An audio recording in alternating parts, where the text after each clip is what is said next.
It always amazes me that all it takes is about a 20-minute drive down the highway outside of Denver, and you can get pretty rural pretty quick. Today, I'm in eastern Colorado and I'm driving the dusty back roads on a well-known route that should allow me to see a ton of raptors. It's a route that's well traveled by scientists, ornithologists, and raptor enthusiasts alike, simply known as Raptor Alley.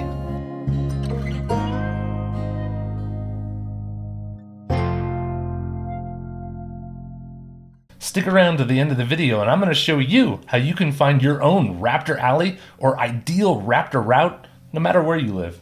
My Raptor Alley route starts here in the small town of Bennett, Colorado.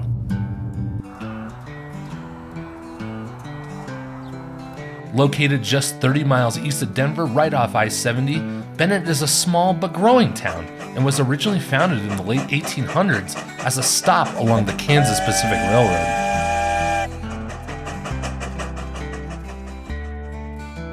As I started making my way down these seemingly random dirt roads, I started to notice a trend. The route actually takes you down the dirt roads that have the most phone poles possible next to them. These phone poles are one of the only places raptors have to perch out here in the wide open plains. So it wasn't shocking to me that my first raptor of the day was up on top of one. I love the American kestrel, but I felt that every time I've seen them out birding recently, I always come across the male. I hadn't seen any females in a long time. But then about 500 yards further down the road, that thought was completely blown up as I found this mated pair, which included, yes, a female kestrel.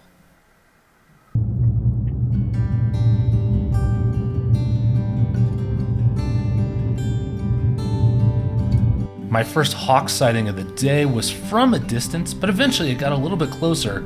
As it flew overhead, I was able to get a good look at this ferruginous hawk. The ferruginous hawk can be found in Colorado year-round, but typically when you see them out in the eastern plains, it's wintertime.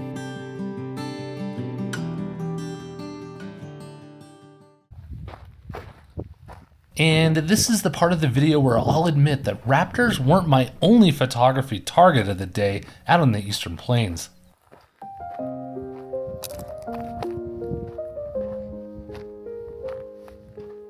Abandoned buildings like this, or what they're better known as, ghost farms, can be found littered all across Colorado's eastern plains. Whenever I come across one of these ghost farms, I always try to put myself in the shoes of the family and think, what happened?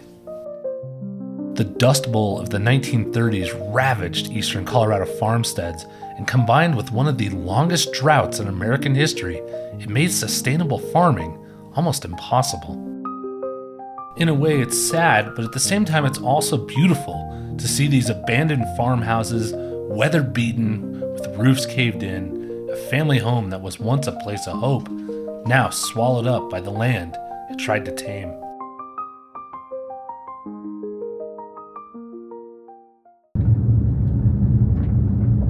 After I left the ghost farm, I then began one of the most desolate parts of the route. As you can see here in this clip, there's not much out there.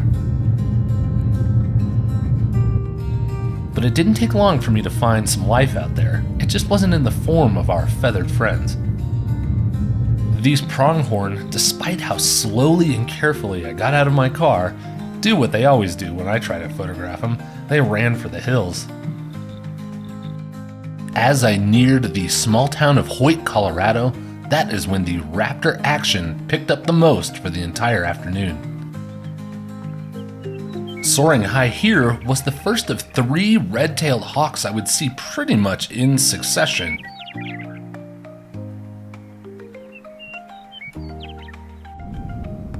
And along this same stretch where I was busy with the red-tailed hawks, kestrels appeared to be on almost every phone line.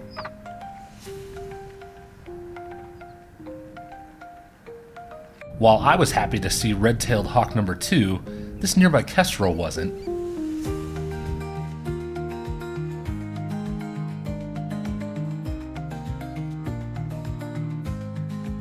Eventually, after being mobbed enough, the hawk relented and flew off.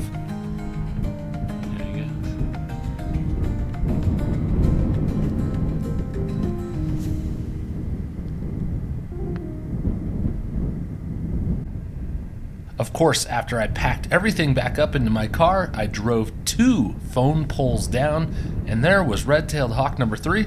So we're stopping, and we're getting all the stuff back out again. I continued further north on my Raptor Alley route towards the town of Wiggins, where it intersects at I-76. This is where I had my next interesting bird encounter, although it didn't involve a raptor, or at least so I thought. Way off in the distance ahead of me was a large flock of what appeared to be red-winged blackbirds, and they were flying around erratically while also murmurating. Unfortunately, I was way too far away and in the process of driving, so I couldn't get a good clip of it, but here's some old clips I shot last year of the murmuration process. I feel like murmurating birds are something that everyone has seen, even non-birders, but they didn't realize that there was actually a name for it or why they were doing it. And of course, the main reason birds murmurate is to avoid predators. If the birds can flock together and then fly in erratic different directions, it makes it really difficult for the predator to single out one of them. And a lot of times the predator of these red-winged blackbirds is a raptor. But when I finally got up to the area where all the red-winged blackbirds were, they seemed to have calmed down. I did a quick scan of the trees surrounding all the birds, and I didn't see any raptors nearby. Well, at least at first. But on my second scan, I found the culprit that was making all of these guys so uneasy. I sat with this hawk for about 20 minutes, but ultimately it didn't really seem too interested in the red-winged blackbirds, so my hopes of more murmurations wasn't going to happen, so I decided to move on.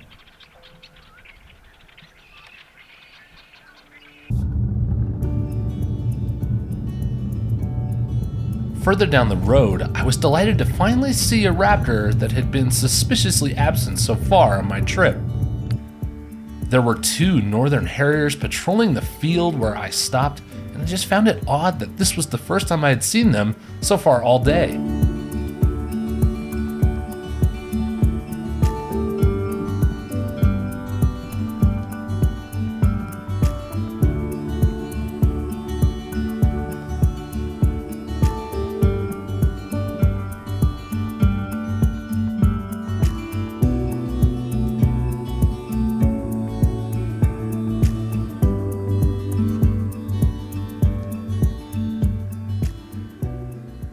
After the 2 northern harriers and yet another red-tailed hawk, I then made my way to my furthest point north of the route.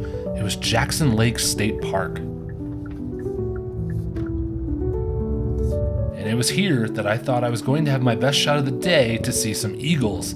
It's not uncommon to see bald eagles in the trees around the lake, and I was hopeful maybe for a long shot flyover of a golden eagle as well. But even as I got out and walked to the shore of the lake and explored around a little bit, I wasn't seeing much.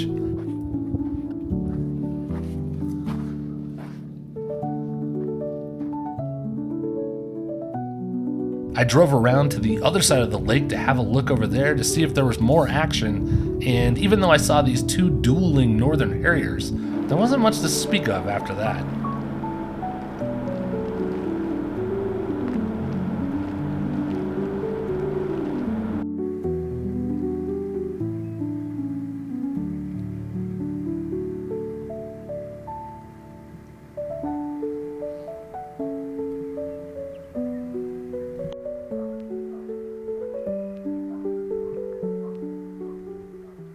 After leaving Jackson Lake, I had one last hopeful ace up my sleeve. A fellow birder had recently tipped me off to a location of a long-eared owl that he had seen out in a field hunting right at sunset. If I timed everything correctly, I could get to that location right as the sun was going down, could hopefully see this owl to end the day. And as I was driving down the road to the owl, of course, I saw another hawk up at the top of a tree, which you can see right here.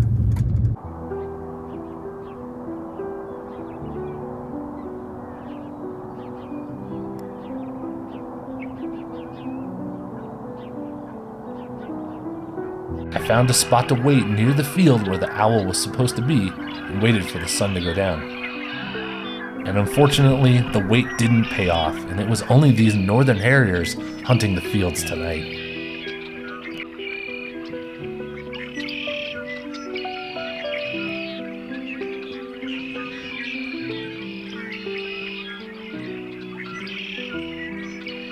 And although it came with a disappointing ending, the day overall was great. I loved being out in the eastern Colorado plains and driving the Raptor Alley route for the first time.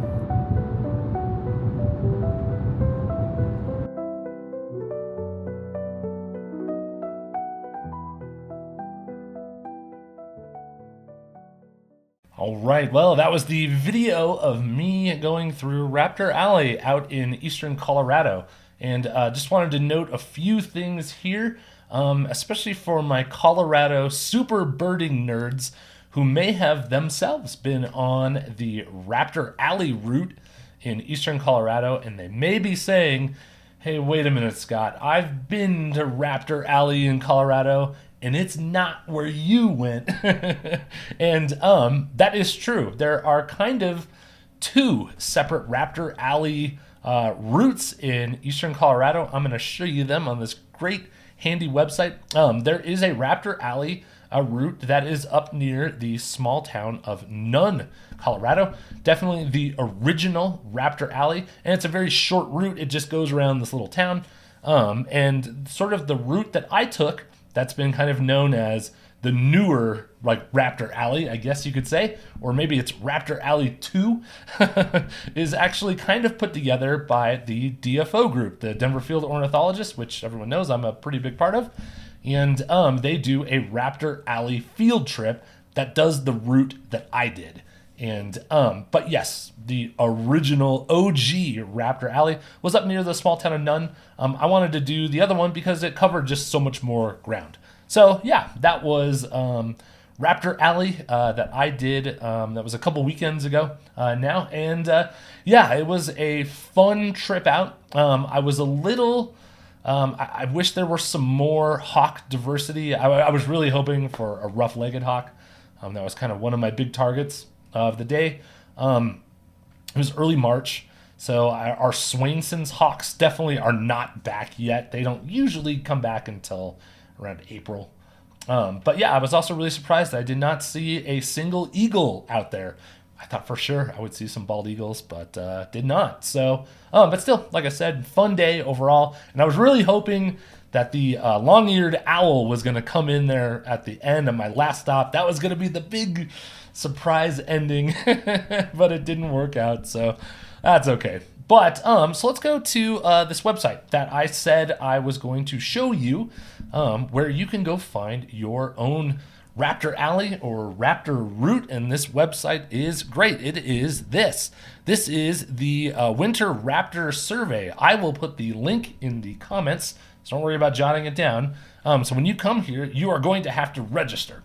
And when you do, you will come to this big map that shows all of these pre-planned routes where you can go see raptors. So, of course, I zoomed in on Colorado, and I knew this was kind of that area that I wanted to check out. So I clicked on that, and it brings up the route. And so this was Colorado, Bennett to Jackson Lake, which is exactly what I did.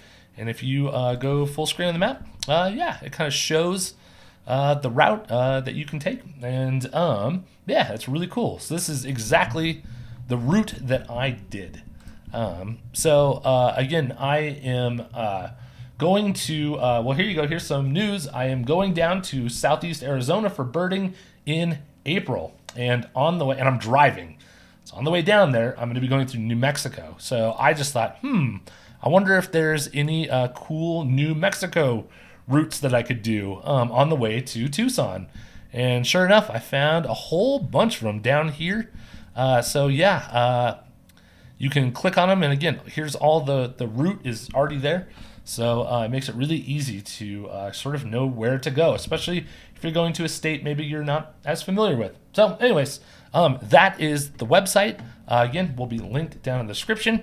Go register and then go do some of these routes. And you know, you can put in your survey results on the website too.